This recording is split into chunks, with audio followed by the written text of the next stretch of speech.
आज हम पढ़ने वाले हैं चक्रवृद्धि ब्याज का बहुत ही आसान सवाल ये है। सवाल दिया है यहाँ पे कि 2000 रुपये हैं।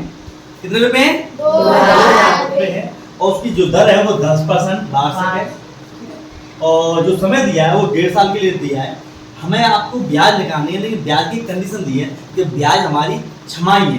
कैसी है? छमाही। हर 6 महीने बाद। तो इस तरह के सवालों को हम कैसे करते हैं? अब मान लीजिए जो दर है आपकी, अगर ये बात से अगर छमाही करूंगा तो 2 हिस्सों में बढ़ेगी। भाई एक साल में कितनी होती है छमाही? 2 होती है। एक साल में 2 छमाही मतलब 6 महीने 2 होती है। तो कितने परसेंट हो जाएगा? तो 5% कह सकते हैं। जब 5% है तो ये कितने वर्ष है बच्चों? 1.5 वर्ष है। तो 1.5 वर्ष में कितनी बार हो जाएगा? 3 बार। तो आप कहेंगे यहाँ पे 3 बार हो जाएगा। तो 3 बार का अगर हम मिश्रण निकालेंगे तो कैसे निकालेंगे? तो ये मान हम रख देते हैं। अमाउंट निकालना है। प्रिंसिपल दिया हमारा कितना? 2000 रुपए दिया है। 1 प्लस आर हमारा कितना है? 5/100 की घात 3। क्योंकि 3 मान निकाल लेंगे तो 2000 इसे हल करेंगे। 5 दूनी 20 एकन 20 और 21 बटे 20 की घात 3 100 तो कट गया ना। ठीक है, 21 की घात 3। इसका मतलब क्या होगा? इसका मतलब 21 को कितनी बार लिखना है हमें? 3 बार। 2000 गुणा 21 बटे 20 21 बटे 20 और 21 बटे 20। अब देखो ये 2 जीरो, एक जीरो से ये कट गई, इस जीरो से ये कट गई और इस जीरो से ये कट गई, इस जीरो 2 से 2 कट गई। अब ये 21 का क्यूब निकल गया। तो 21 का क्यूब कितना होता है? 92 बटे 2 दूनी 4 हो जाएगा। अब 4 का भाग देंगे इसमें तो 4 दूनी 8 बचे 1 हासिल का 1 बचा ना।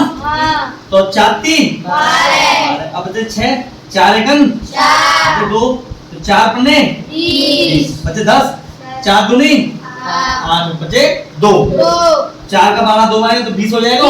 4 पन्ने 20 तो कितने रुपए आए इसका बच्चे?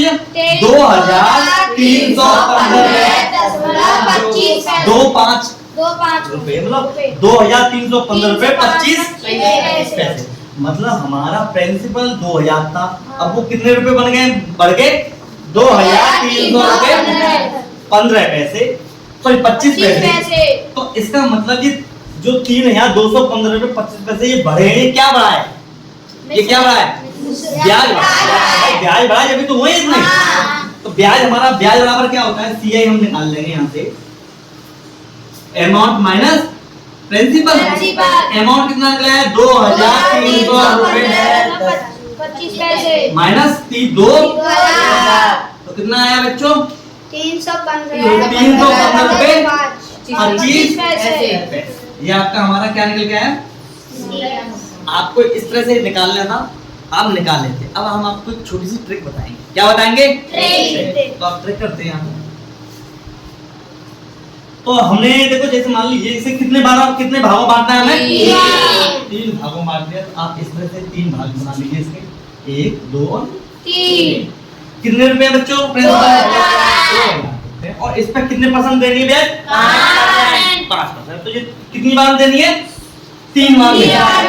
1 2 और ये 3। इस तरह से आप लिख लेंगे इसको। अब क्या करना है बच्चों? 2000 का 5% कितना होगा?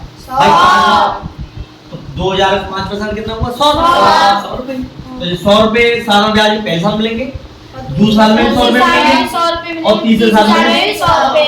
ये सालाना ब्याज हमेशा हर साल में कैसा रहता है? समान। अब चक्रवृद्धि ब्याज क्या होता है? ये सालाना ब्याज के मतलब जो ब्याज पर भी ब्याज ही हमारा क्या कहलाता है? चक्रवृद्धि ब्याज। तो अब जो 100 रुपए थे इसका अगर हम 5% निकाल लूं, क्या निकालूं? 5%। तो 100 का 5% कितना होगा? 5। इसका मतलब जो दूसरे साल में जब जाएंगे तो इस पर ब्याज पे भी आपकी ब्याज। तो 100 का 5% कितना होगा? 5। अच्छा, जब हम दूसरे साल में जब हम 30 साल में आएंगे तो इस वाले 100 पे भी 5% निकालेंगे, इस पे भी निकालेंगे 100 रुपए पे और 5 रुपए पे। तो 100 रुपए का 5% कितना होता है? 5 रुपए। और इस वाले 100 रुपए का 5% 5 रुपए। अब ये 5 रुपया 2 साल का, इस पे भी तो लेनी पड़ेगी 5%।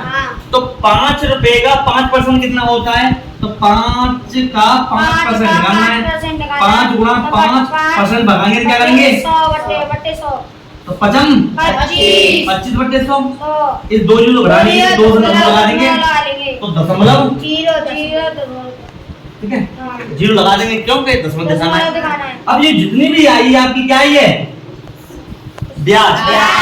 ये क्या है बच्चों? जी 100 ये क्या है? सारा ब्याज। तो ये 100 रुपए सारा ब्याज, 100 रुपए सारा ब्याज, तो कितने हो गए 3 बार में? 300 सारा ब्याज। अब इन सबको जोड़ लो, तो 100 300 5 5 10 15 300.25। ये क्या हुआ? पैसा। तो 315 रुपए और 25 निकल के आ गया आसानी से। ये सिंधु में आया था, वो आप ऐसे निकालते होगे। यूपीएनएमएस में आपको ऐसे ही करना है। लेकिन अब आपके और सवाल भी इससे बनते हैं। कौन से बनेंगे आपके? जैसे को आपसे अगर ये पूछ लेता है, क्या पूछ लेता है कि दूसरे साल और 30 साल के चक्रवृद्धि ब्याज का अंतर निकालिए। दूसरे साल और 30 साल के ब्याज का चक्रवृद्धि ब्याज का अंतर निकालिए। तो दूसरे साल में चक्रवृद्धि ब्याज कितना मिला बच्चों? 105। और 30 साल में कितना निकला है? 110 और 25 पैसे। तो 105 में से 110 25 पैसे गए तो कितने बचे बच्चों? 5 रुपए 25 पैसे। और आप इतना करने की जरूरत नहीं भाई, इनमें से अंतर निकालना। तो ये 105 घट गया तो 5 रुपए 25 पैसे कर लोगे इस तरह से। धन्यवाद।